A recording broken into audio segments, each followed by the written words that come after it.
So our next task is to add an update method to the paddle class. And you might be asking yourself, what is an update method? And what it is in every Pygame game, every sprite has an update method. And what it does is it runs the logic that adjusts the X and Y position, or the rex of that paddle class, or of that object, so that when it's blitted on the screen, it's blitted at a new location. So basically it's just running the logic that has to do with that object. Okay. So then when we're coming over here, we have our left paddle, and you should have your right paddle right here. And if we scroll down, you can see that, well, if you're asked the question, like, where's the logic that has to do with the paddles? Well, where is it, right? It is right here. It's this stuff. Right, so this adjusts the paddle speed up or down, and then this also limits the movement to the top and bottom of the screen, right? And if we were going to separate this out, this here has to do with the right paddle, and this bit here has to do with the left paddle, right? And then this bit here has to do with the right paddle, and this bit here has to do with the left paddle. So if I was going to rearrange this, I would do it like this. So we do that, and so this logic here would be having to do with the left paddle, and then this logic here would have to do with the right paddle, right? So then I'm gonna go ahead and basically take all of that, and I'm gonna put it up into the update method for the paddle class. So I'm gonna say def update, and let's go ahead and grab that, right? So I'm gonna grab this. I'm gonna just grab all of it, actually. Okay, and so now when you're looking at this code, you should be asking yourself, does this update method need any information from main? Does it need any variable data? And so after looking at the code for a bit, you can see that it needs all of this stuff. It needs the right up, right down, left down. Okay, so then it actually doesn't need all of it. It just needs when we're down here, we are going to replace this logic with a call to left paddle dot update, right? And then we're gonna replace the right, the logic that has to do with the right paddle with right underscore paddle dot update. And so, what we want to give to the left paddle dot update is the left underscore up and the left underscore down, right? The left paddle dot update does not need the right up and right down, because that has nothing to do with the left paddle, right? It just needs left up and left down. And then the right paddle dot update needs the right underscore up and the right underscore down. So so that's what we need to give to the update method, right? And so what's going to happen is when it jumps up to the left paddle dot update, it's going to run this bit here, and it's also going to run this bit here. And then when we run right paddle dot update, it's going to run this bit here, and it's going to run this bit here, right? So then replacing this logic with, well, moving this logic or this algorithm up into the update method and replacing them with a call to left paddle dot update and right paddle dot update is, again, the same code run in the same order, with just a different control flow. Okay, so I'm going to come up here, and I don't need if left up, left down, right up, right down. I just need if up and down, right? Or down. I think it's or, right? Yes, or. So if up or down, and up and down I'm going to take in as arguments to my update method. And again, when I run update with the left paddle, it's going to be left up and left down. And when I run update with the right paddle, it's going to be right up and right down, right? So they move each of the different sprites accordingly based on the keystrokes. So then right here, I just need to say if up. Actually, we don't even need this if up or down. All we need to do is say if up, right? Then we're going to move the paddle up, and if down, then we're going to move the paddle down. The only reason why we needed this statement here is to say, like, okay, do we need to consider doing either of these, any of these conditional statements, right? So now that we're here and we're just dealing with one paddle at a time, we don't need to do that. We could just say, like, if the left up is true, then we're going to do that. Else if the left down is true, we're going to do this.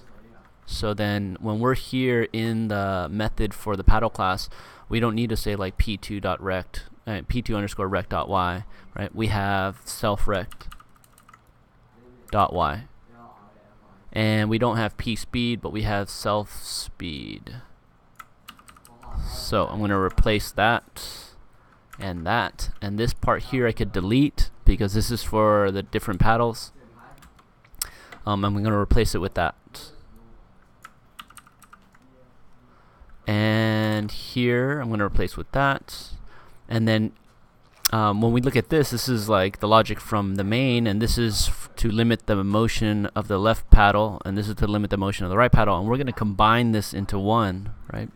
So we are going to delete one of them, and we're going to replace this with self.rect.y, self.rect.y, self.rect.y here and here. And then we have p height, or self.height, that we could put here and here. So let me put that there.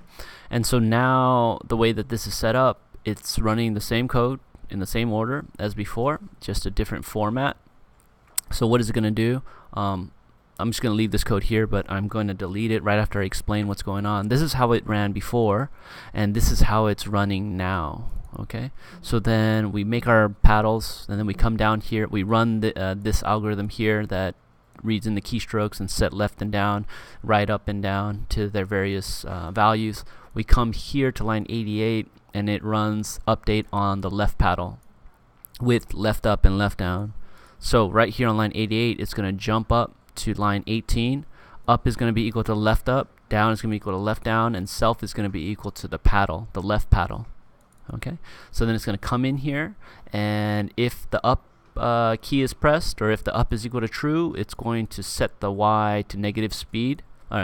Decrement it by speed, which will position the paddle further up on the screen.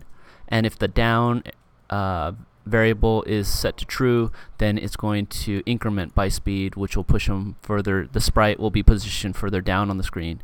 And then it comes over to here, and it's saying, okay, the left paddle's rect y, if it's less than 0, we'll set that y to 0. And if the left paddle's y is greater than the height minus the height of the screen minus the height of the paddle, which is basically saying if the bottom of the paddle is touching the bottom of the screen, right?